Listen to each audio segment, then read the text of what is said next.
Brought to you by Biz Analyst by Khata Book.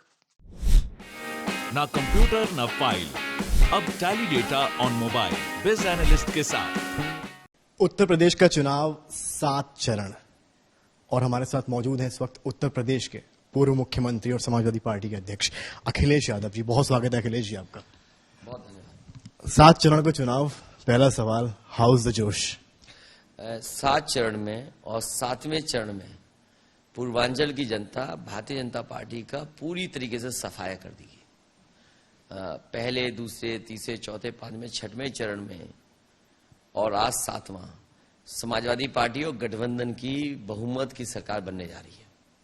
Akhilesh ji, 17 में भी आपने एक्सटेंसिव कैंपेनिंग की, इस बार भी आपने, आपको क्या लगता है 17 की और इस बार की कैंपेनिंग में आपने जो करी उसमें क्या फर्क था? 17 की कैंपेनिंग में भूल चुका हूं, 19 की भूल गया हूं, लेकिन जिस तरह का ये प्रचार हुआ है, शायद ही उत्तर प्रदेश ने ऐसा चुनाव देखा होगा जहां भारतीय जनता पार्टी का जो नेता उत्तर प्रदेश में आया उसने झूठ बोला। जो भारतीय जनता पार्टी के, आज तो सबके भाषण आपके पास हैं, जो उन्होंने कहा है वो सबके पास है। इतना झूठ बोलने का और इतने बड़े पैमाने पे झूठ बोलने वाली पार्टी कोई नहीं होगी जो उत्तर प्रदेश में इस चुनाव में किया।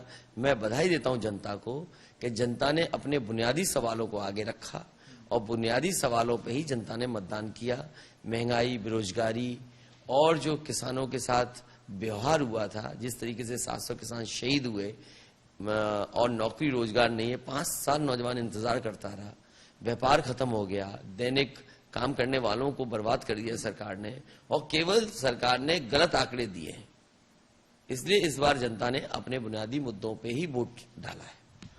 एक तरफ अखिलेश यादव थे, एक तरफ दिग्गज नेता भाजपा के 3, 4, 5 बड़े नेता थे। आपको लगता है अकेले आप खड़े थे, क्या इसका इम्पैक्ट इस पर पब्लिक पर पड़ा और सपा को इस बार जनता ने क्यों वोट किया? समाजवादी पार्टी पूरे के पूरे हमारे नेता, कार्यकर्ता, कैडर चुनाव लड़ रहा था। जनता समाजवादी पार्टी के सहयोग के लिए खड़ी थी और असली बात यह है कि लोकतंत्र में जनता तय करती है और जनता इस बार भारतीय जनता पार्टी के खिलाफ थी। जनता को सबसे ज्यादा धोखा, सबसे ज्यादा झूठ बोलने का काम भारतीय जनता पार्टी ने किया। ये उन्होंने नहीं बताया कि डीजल पेट्रोल क्यों महंगा हुआ, खाद में से, बोरी में से चोरी होगी, ये नहीं बीजेपी ने बताया। जब पिछली बार सिलेंडर दिया था इन्होंने, तब कीमत सिलेंडर की क्या थी, आके आज 1000 रुपए क्यों हो गया।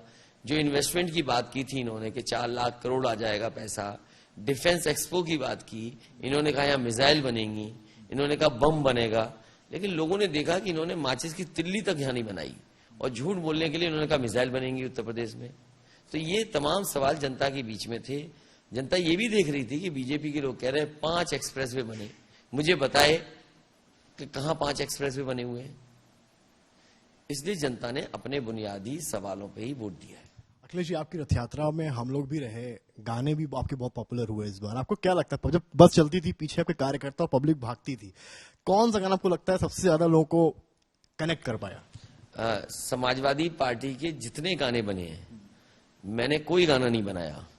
जो कार्यकर्ता नेताओं ने बना करके दिया या किसी आर्टिस्ट ने बना के दिया, वो मैंने चलाया। मैं इस बात को चाहता था कि जो जनता को पसंद है वो मैं गाना चलाऊंगा, या जो कार्यकर्ताओं को पसंद है वो गाना चलाऊंगा मैं। हमारी तरफ से कोई गाना नहीं बनाया गया, सभी गाने हमारे कार्यकर्ता, नेता, समर्थकों ने बनाए, उन्हीं को मैंने चलाया। और यूं कहें कि समय समय पर जो गाने आए और बदले और चलते रहे, तो सभी गाने या दूसरे दलों के जो विपक्षी नेताओं ने अपने बनाए, वो भी अच्छे गाने बनाए थे जो चले। साइकिल को लेकर भी अटैक किया गया बीजेपी के साथ, आपने इसको कैसे लिया? मैं जानता था कि ये बात बहुत दिन नहीं चलेगी, क्योंकि साइकिल आम लोगों की सवारी है। और फिर प्रधानमंत्री जी जो बात कह रहे थे, जब उन्हें महसूस हुआ, पता लगा कि वो अपनी ही नाकामी पे वोट मांग रहे हैं, क्योंकि उन्हें बाद में रियलाइज हुआ होगा बीजेपी के लोगों को कि सरकार तो बीजेपी की थी। होम मिनिस्टर कौन था उस समय? अगर सरकार उनकी थी, होम मिनिस्टर उनका था, उनके समय पे घटना हो अगर हुई है तो नाकामी किसकी थी? इसीलिए उन्होंने एक बार तो साइकिल बोला, लेकिन दोबारा साइकिल नहीं बोला, इसीलिए क्योंकि वो अपनी नाकामी पे वोट मांग रहे थे। 10 तारीख को रिजल्ट आ रहा है, अखिलेश यादव और सपा कितनी? मैं तो चैनल के लोगों को और जो तमाम एजेंसियां उनको धन्यवाद दूंगा कि उनका जो भी हो सही निकले, और जब सही नहीं निकलेगा तो जनता देखेगी असली परिणाम क्या है। जो असली परिणाम है समाजवादियों ने जो टारगेट फेस किया था 400 सीटों का, मुझे ये उम्मीद है आज कि 300 सीटें गठबंधन समाजवादी पार्टी के साथ जीतने जा रहा है। आखिरी सवाल अखिलेश यादव जी, यूपी सीएम बनने के बाद अखिलेश यूपी की जनता के लिए क्या करने वाले हैं, ग्रामीण प्लस शहरी? मैं इतना जल्दी में नहीं हूं, मैं इंतजार कर रहा हूं 10 तारीख का। जब परिणाम आ जाएगा तब समाजवादी पार्टी सोचेगी क्या आगे करना है। बहुत बहुत शुक्रिया अखिलेश जी। तो ये थे हमारे साथ पूर्व मुख्यमंत्री अखिलेश यादव। सीधा कहना है कि समाजवादी पार्टी इस बार 300 पार कर रही है और चाहे ग्रामीण हो या शहरी हो, समाजवादी पार्टी यूपी की तरक्की के लिए काम करेगी। कैमरामैन गौरव गुप्ता के साथ समर्थ श्रीवास्तव।